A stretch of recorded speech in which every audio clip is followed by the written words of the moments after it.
আচ্ছা, তোমাদের জন্য থাকছে মজার একটি গল্প, এক ভাগ্যবতী নারীর গল্প।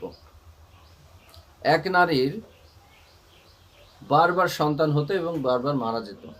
এভাবে মারা যেতে যেতে তার 20টির মতো সন্তান মারা গেছে। এখন 20তম সন্তান যখন মারা গেছে, তখন ওই নারী আর তার সেই সন্তান হারানোর বেদনা সইতে না পেরে অজ্ঞান হয়ে গেছে। তো তাকে হসপিটালাইজড করা হলো। হসপিটাল থেকে ফিরে বাসায় রাতে স্বপ্ন দেখছে সে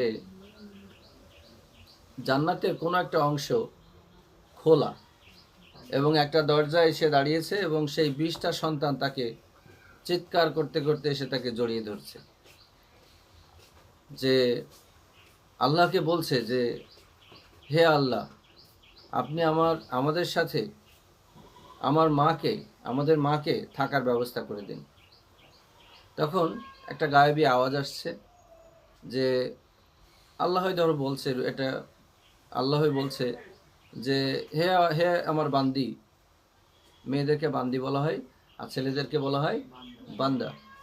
তো বলছে, হে আমার বান্দি, তোমার আমল ততটা ভালো ছিল না, কিন্তু এই সন্তানগুলোর জন্য আজকে তুমি তাদের সাথে থাকার সুযোগ পাচ্ছ। একথা বলার পরপরই ওই মায়ের ঘুমটা ভেঙে গেল এবং সে এতটা শান্তি পেল যে পৃথিবীতে সে 10টি সন্তান হারিয়েছে, সেই সন্তান হারানোর বেদনা তার এক নিমিষে চলে গেল। এখন যেগুলো বলছি আমি সেগুলো, কখনো কখনো আল্লাহ বান্দার মর্যাদা বৃদ্ধি করার জন্য তাদেরকে বিপদে ফেলেন। কখনো কখনো আল্লাহ তাআলা বান্দাকে বিপদে ফেলেন কিসের জন্য? তার মর্যাদাকে আরও বৃদ্ধি করার জন্য। যা কিছু আমল দিয়ে অর্জন করা যায় না, তা কিছু ধৈর্য দিয়ে জয় করা যায়।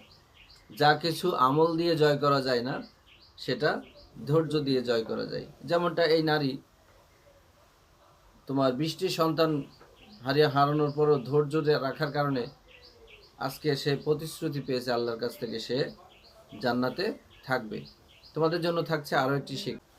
আমরা শুধু বর্তমানে ঘটে যাওয়া কষ্টটুকুই দেখি, কিন্তু আল্লাহ দেখেন সুদূর প্রসার, অনেক দূর পর্যন্ত দেখেন, এবং আল্লাহ অনেক কিছু আগে থেকেই ঠিক করে রাখেন।